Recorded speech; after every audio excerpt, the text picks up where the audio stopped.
Et si l'on prenait un peu de hauteur? Et si l'on quittait le sol pour s'approcher du ciel?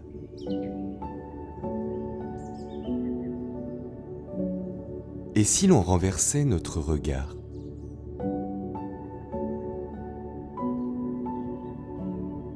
Que verrions-nous alors?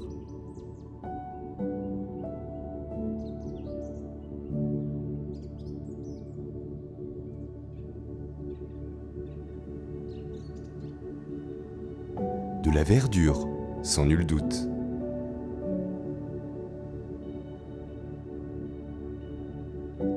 Le quadrillage du bocage, si caractéristique de nos terres.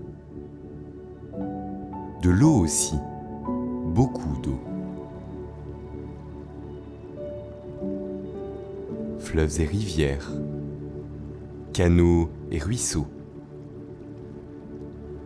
qui irriguent ce territoire et le font vivre, comme le sang est essentiel à l'homme.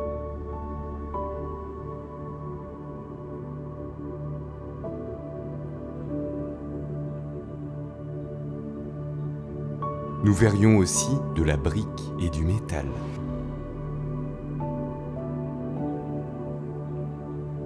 Qui hurlent la sueur et le savoir-faire de générations d'ouvriers et d'artisans.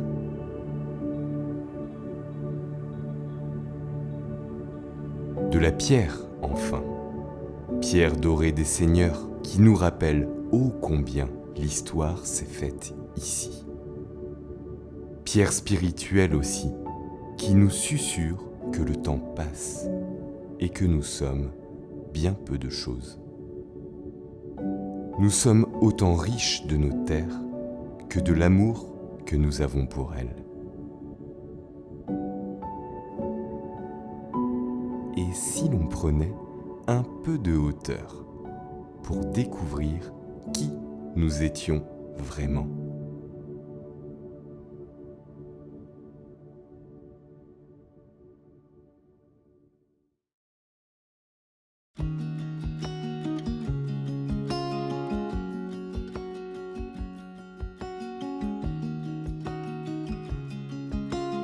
Arriver en Grand Charolais, c'est arriver à la campagne.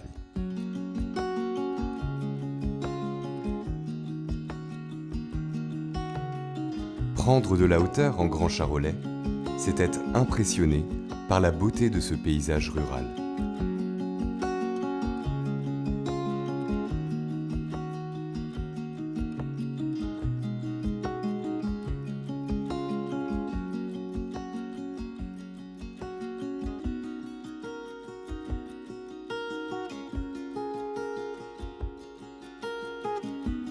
De la butte de Suin, un dicton affirme que l'on peut y voir 52 clochers. À l'est, le Clunisois. Au sud, les contreforts du Beaujolais. Au nord, le bassin minier. Et à l'ouest, c'est tout le Grand Charolais qui est à vos pieds. Un paysage culturel vivant, un damier de prairies cerné de haies vives.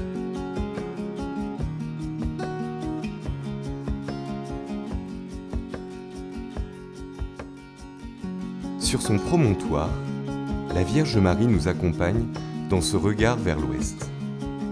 Quand le jour arrive ou se retire, il offre 2 fois à la Sainte un ciel au ton orangé, des écharpes de nuages et colore la plaine.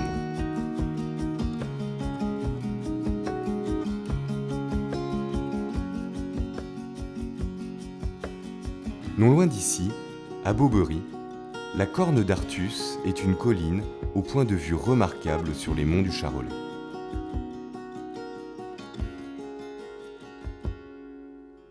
À son sommet, on découvre les ruines d'un château féodal qui appartenait aux comtes du Charolais. Nos anciens dirigeants, en quelque sorte.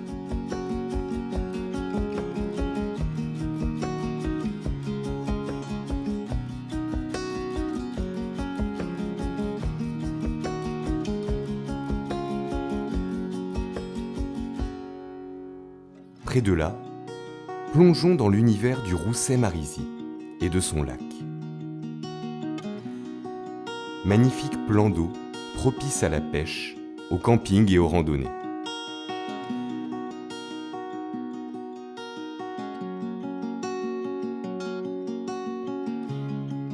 Les plaines canadiennes? Non, le Grand Charolais.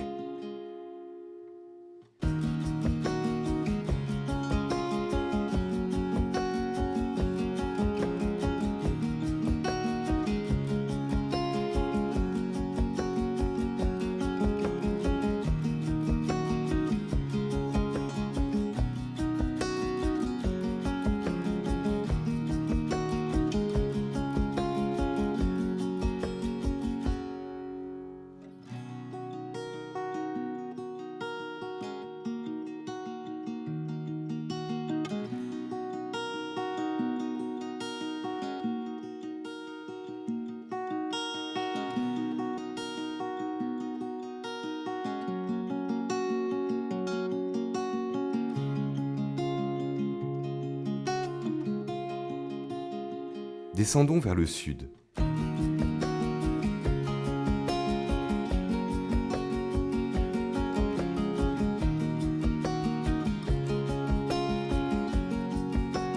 Après Marcilly-la-Gurs, à Prizy, un rocher nous permet de bénéficier à son sommet d'une vue généreuse sur tout le Brionnais. La fin nous tenaille, un endroit idéal pour un pique-nique avec vue. Plein ouest, direction La Motte-Saint-Jean. Un dernier effort pour une belle récompense. Un ultime panorama sur le Bourbonnais et la vallée de la Loire. Le Grand Charolais, c'est arriver à la campagne, disais-je. C'est arriver à la campagne et ne jamais vouloir en repartir.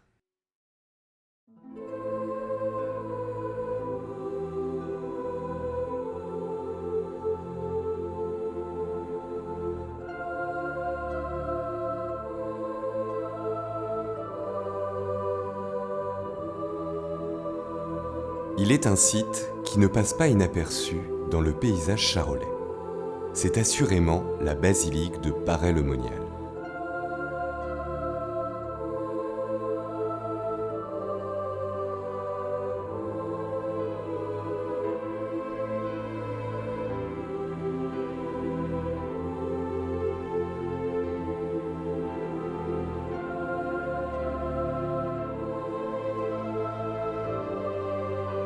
Assise au bord de la rivière Bourbens, par l'idée géniale de ces braves abbés de Cluny, elle rayonne en majesté. L'apparition du cœur de Jésus à Marguerite-Marie à la Coque, dans les jardins du couvent de la Visitation, donne toute la noblesse de sa vocation à l'édifice.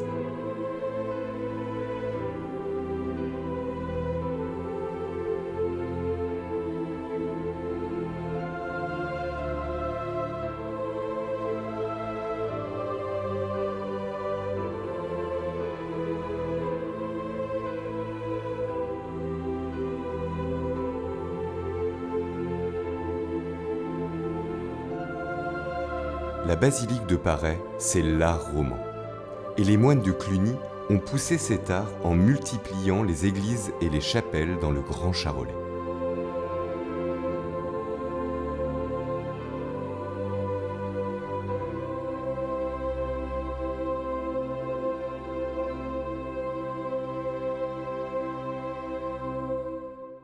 Dans ces édifices, le visiteur, immergé une demi-heure dans le silence et la semi-obscurité, n'en sort pas indifférent. Il en sort meilleur.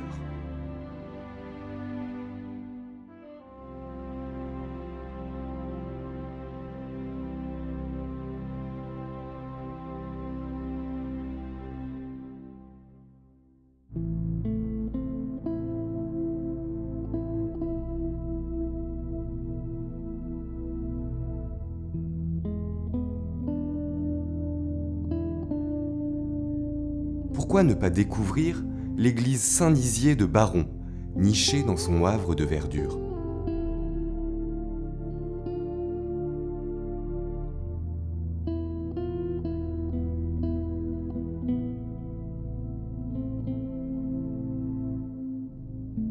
peut-être allez-vous préférer la priorale de Saint-Vincent-Brany, dépendant de l'abbaye Saint-Martin d'Autun.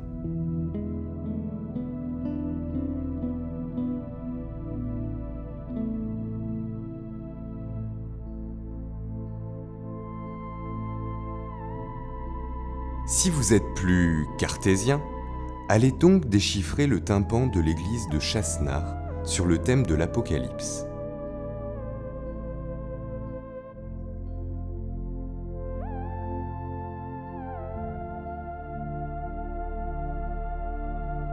Le Christ en majesté est entouré des symboles évangélistes.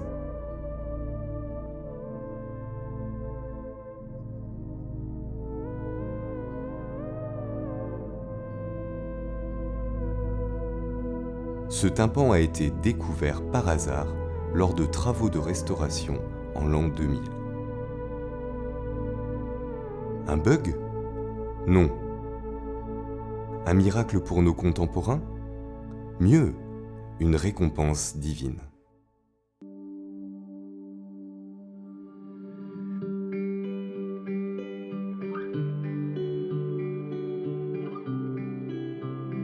Vu d'en haut, de drôles de lacets et quelques lignes très nettes viennent contrarier les plaines verdoyantes de la campagne charolaise.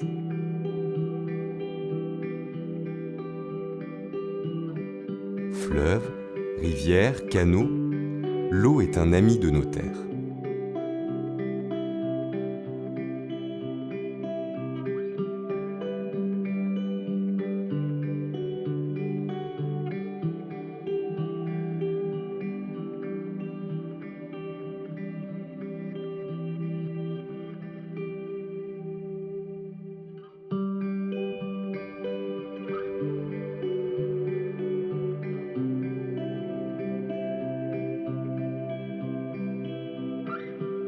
Par ici des rivières, on les appelle Bourbins, Arroux, Arconce et tant d'autres.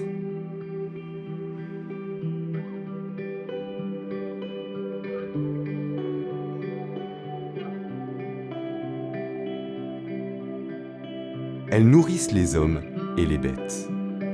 Elles serpentent tranquillement à travers les villages et les prés.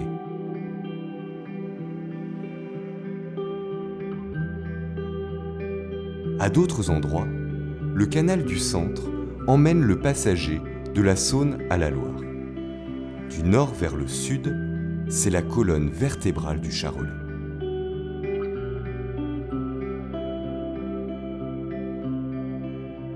À Palinges, à Saint-Aubin-en-Charolais, à Vaulèvre, une promenade bucolique comme une glissade à la découverte des rives paisibles.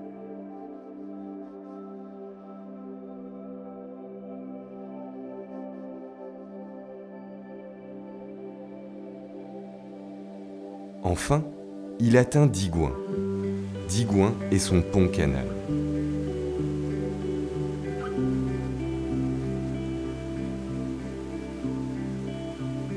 Bâti au cours du XIXe siècle, ces 11 arches enjambent la Loire à pas de géant.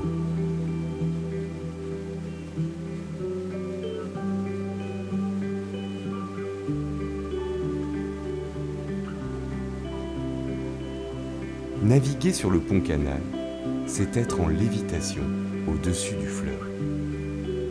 Un spectacle unique, entouré d'eau et de vide. Avant de franchir cet édifice, le canal du Centre change de nom et devient latéral à la Loire pour rejoindre l'Allier par une écluse dans le Bourbonnais naissant.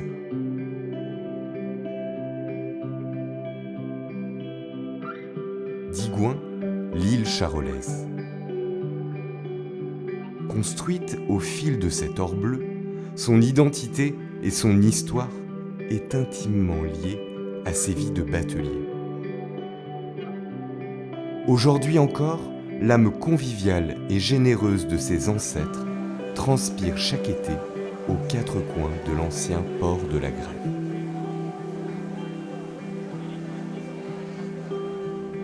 Digoin, fille de la Loire, le dernier fleuve sauvage d'Europe, fait escale en Charolais.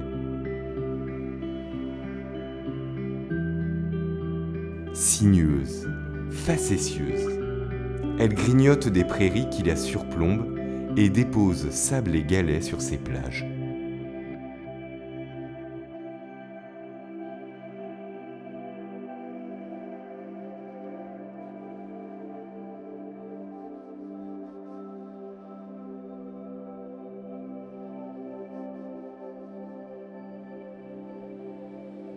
Assez navigué ? Eh bien, pédalons maintenant.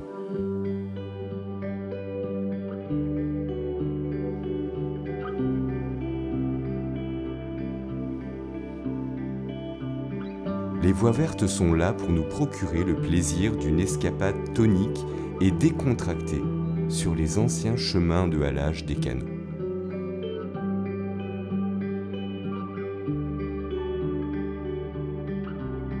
S'il vous en reste sous les pédales, découvrez les multiples circuits qui empruntent d'anciennes voies ferrées et d'autres chemins paisibles.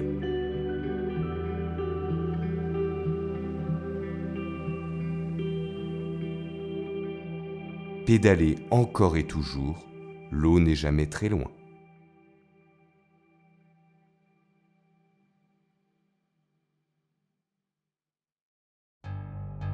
Il n'y a pas que la nature qui a forgé le paysage si caractéristique du Grand Charolais.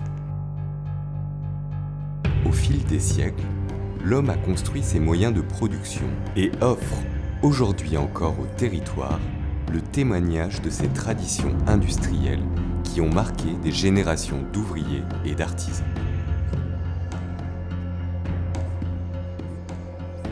Avant que naissent les Charolles, dans un cadre surprenant de verdure, 3 imposantes cheminées en briques se dressent en pleine campagne. Hors des circuits routiers, survolent au-dessus des fours à choux, vestiges d'une industrie productrice de cette matière. Nos ancêtres charolais pouvaient en disposer pour construire entre 2 vélages ou pour améliorer leur habitat.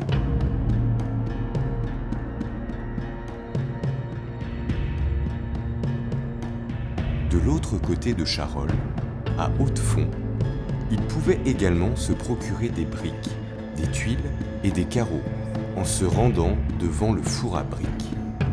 Pyramide des temps modernes, près d'une exploitation agricole.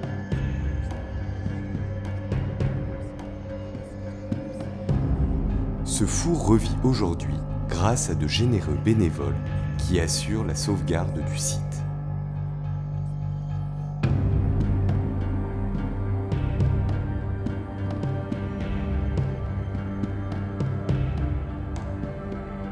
Remercions ces associations. L'une d'entre elles entretient un moulin à eau vieux de 10 siècles à Lugny-les-Charolles, sur la rivière Arconce.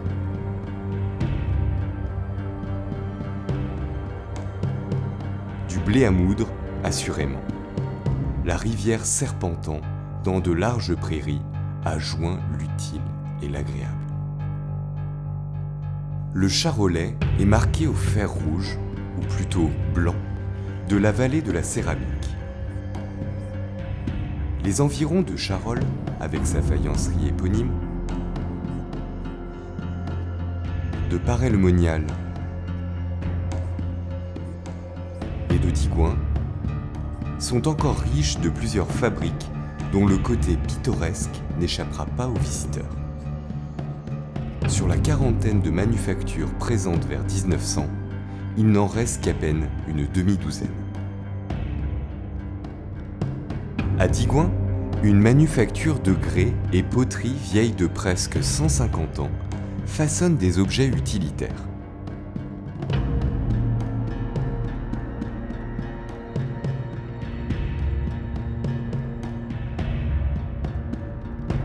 Un peu plus loin, la faïencerie, créée au milieu du XIXe siècle, a employé jusqu'à 1200 salariés dans les grandes heures.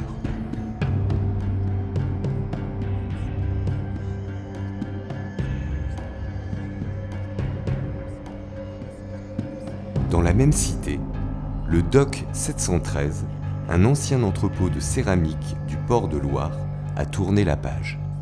S'il conserve son architecture industrielle, la culture et la convivialité y ont pris place. Si les paysages vous transportent au 7e ciel, pensez à atterrir à l'aéroport de Saint-Yan, la porte d'entrée aérienne du Charolais. Ouvert à la circulation publique, il offre aux voyageurs un panorama verdoyant lors des atterrissages et décollages. Un voyage vers l'ailleurs avec un peu de notaire dans les bagages.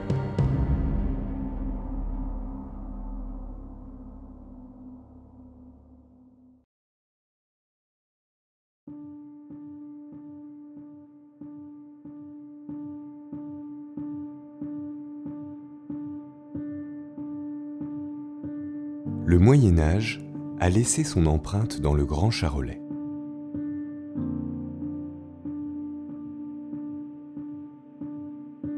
Rares sont les communes qui n'ont pas sur leur territoire des vestiges ou des ruines, domaines privés ou accueillant le visiteur en quête d'histoire.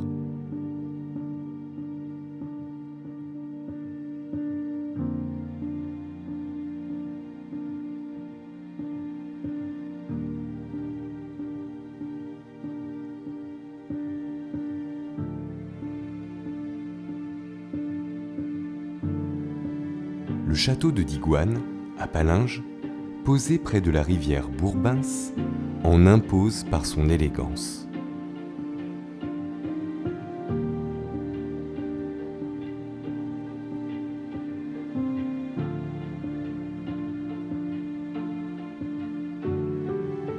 Plaisir simple que de flâner dans les jardins aux inspirations méditerranéennes.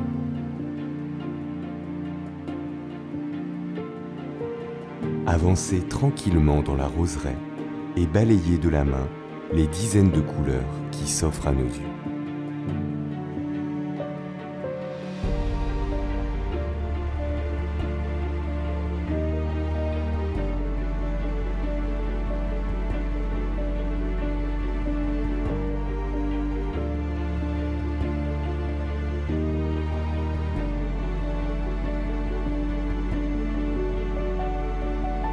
Allons maintenant au bord de l'Arconce. Plus modeste que le précédent, le château de Varennes-Saint-Germain est devenu un accueil de loisirs pour de jeunes enfants pendant les vacances scolaires. Une vie de château pour des bambins dans ce cadre inhabituel où toutes les aventures sont permises.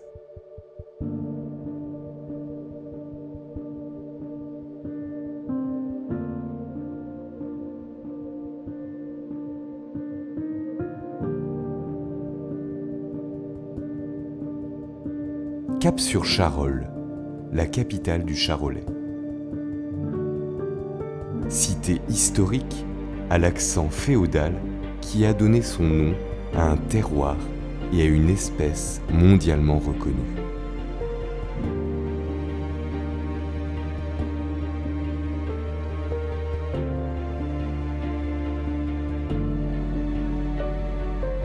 La tour du Téméraire domine la ville. Dernier témoignage fièrement dressé de l'ancien château fort de Charolles, érigé au XIVe siècle.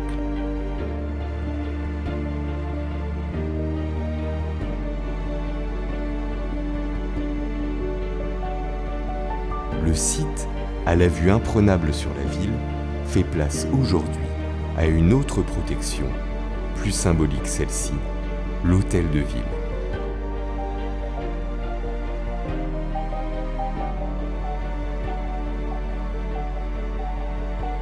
Les monarques absolus ont fait place aux élus de la République.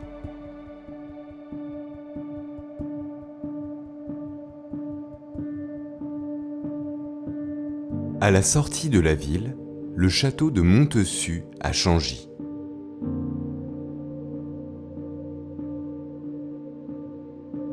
Fait-il concurrence au précédent en attirant l'œil du touriste avec sa tour carrée perchée sur la colline ?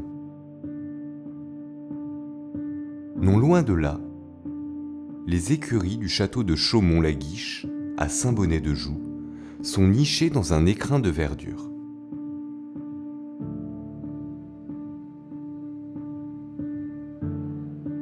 La légende affirme qu'elles étaient destinées à abriter 99 chevaux, le nombre maximum autorisé pour un gentilhomme.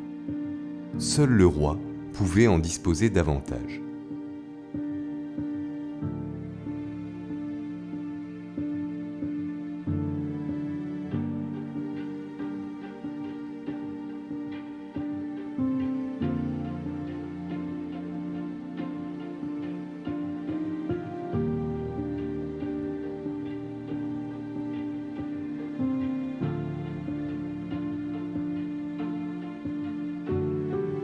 Est-ce par bravade ou défi de l'autorité royale qu'un 100e cheval, une statue équestre de Philibert de la Guiche, surmonte dans sa niche le portail principal?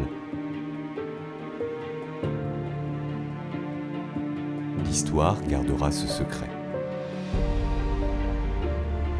Et si la vie de château vous lasse, promenez-vous parmi les vestiges gallo-romains de Balor et Mornay, une toute autre époque.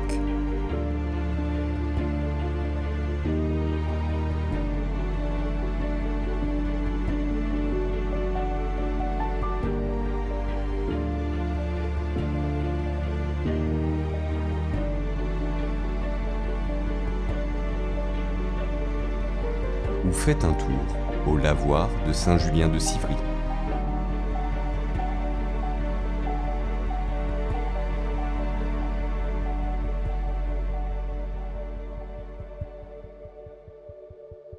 D'une histoire à l'autre, en revenant, arrêtez-vous au monument de la Résistance à Beaubery.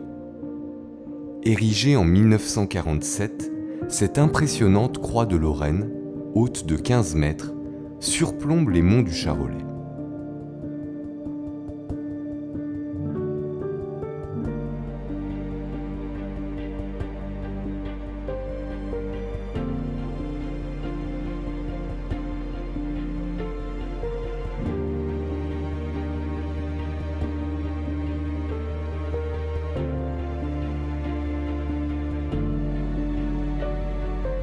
Construite à l'initiative d'anciens maquisards du maquis de Beaubery et du bataillon du Charolais, elle fut inaugurée par le maréchal de Lattre de Tassigny en personne.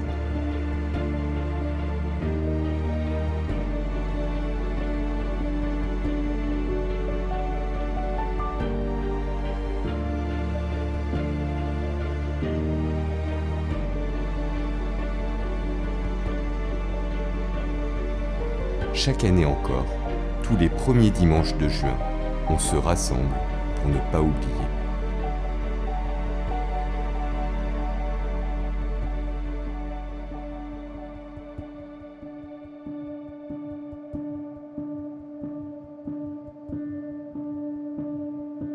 Ne pas oublier que l'histoire, en Grand Charolais, a laissé son empreinte en façonnant les âmes et les paysages.